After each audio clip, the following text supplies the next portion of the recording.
4 histoires pour le moins étranges qui donnent la chair de poule.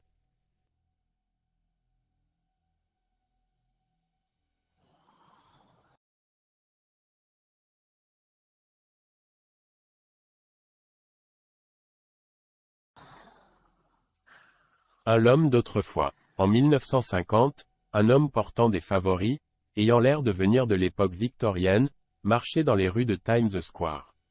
Selon des témoins, il avait l'air surpris et troublé. Une minute plus tard, il s'est fait frapper par une voiture et est décédé sur les lieux.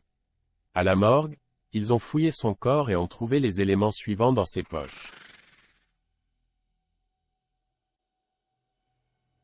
Un jeton de cuivre d'une bière valant 500, portant le nom d'une berline, qui était inconnue, même pour les personnes les plus âgées de la région. Une facture papier pour le soin d'un cheval et le lavage d'une voiture, inscrite au nom d'une écurie sur Lexington Avenue, qui ne figure dans aucun carnet d'adresse. Environ $70 de vieux billets bancaires. Une carte de visite avec le nom de Rudolph Fentz et une adresse sur la 5e avenue. Une lettre de Philadelphie envoyée à cette adresse, datée de juin 1876.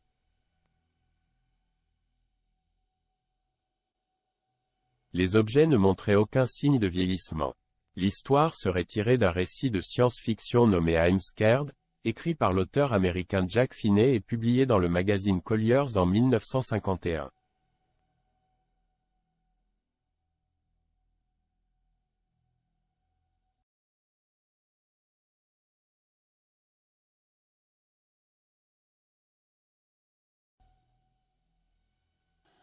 L'homme d'une autre dimension.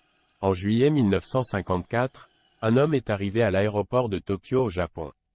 En vérifiant son passeport, les douaniers ont remarqué qu'il était originaire d'un pays appelé TAURED.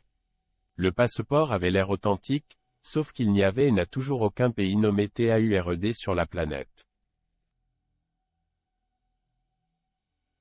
Ils ont alors demandé à l'homme de leur identifier sur une carte du monde où se trouvait son pays. Il a pointé son doigt près de la principauté d'Andorre, un pays d'Europe du Sud, puis s'est mis en colère et a eu l'air confus. Il n'avait jamais entendu parler d'Andorre, et ne semblait pas comprendre pourquoi TAURED n'y figurait pas. D'après ses dires, le pays aurait existé depuis plus de 1000 ans. Son passeport avait été tamponné par de nombreux aéroports à travers le monde, y compris ses précédentes visites à Tokyo. Perplexe, les autorités l'emmenèrent à un hôtel de la région et ils le placèrent dans une chambre avec 2 gardes à l'extérieur jusqu'à ce que l'on puisse éclaircir le mystère. La société pour laquelle il prétendait travailler n'avait jamais entendu parler de cet homme, bien qu'il ait eu en sa possession de nombreux documents pour prouver son lien avec l'employeur. Plus tard, lorsque les dirigeants entrèrent dans sa chambre d'hôtel, l'homme avait disparu.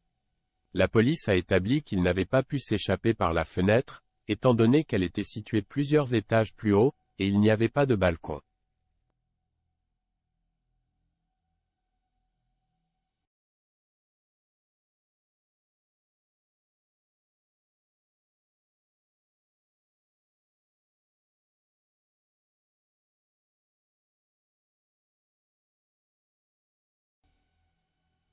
Trois affaires du col Dyatlov. Dans la nuit du 1er au 2 février 1959, 9 skieurs et randonneurs expérimentés ont perdu la vie dans d'étranges circonstances dans la chaîne de montagnes de l'Oural, située en Russie. Le but de l'expédition était d'atteindre Otorten, une montagne à 10 km au nord du lieu où allait se produire le drame. L'absence de témoins oculaires a donné naissance à de nombreuses spéculations. Des enquêteurs soviétiques déterminèrent uniquement que, une force irrésistible inconnue, causa la mort de ces personnes. Les enquêteurs supposèrent que les randonneurs sortirent de leur tente nu-pieds dans la neige. Leurs corps ne présentaient pas de signes de lutte, mais 2 victimes présentaient des crânes fracturés, 2 des côtes cassées, et il manquait la langue de l'une d'entre elles. Selon certaines sources, les habits de 4 des victimes présentaient des niveaux élevés de radiation. Toutefois, ce dernier fait n'est pas mentionné dans les documents contemporains du drame et cela n'apparaît que dans ceux postérieurs. Après les funérailles, Les parents des morts affirmèrent que la peau des victimes était d'une étrange couleur brune.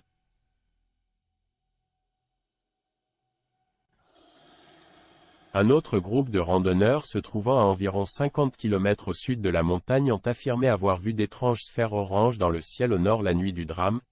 Des sphères similaires ont été continuellement observées à Yvdel et dans ses environs de février à mars 1959, par plusieurs témoins indépendants, y compris par le service météorologique et les forces armées.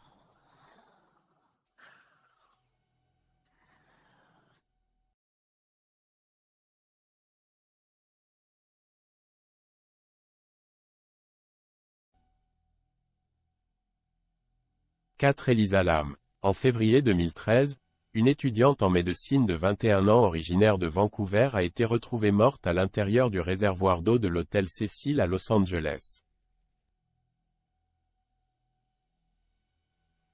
Une caméra de surveillance de l'ascenseur a enregistré le comportement erratique de la jeune femme quelques instants avant de perdre la vie.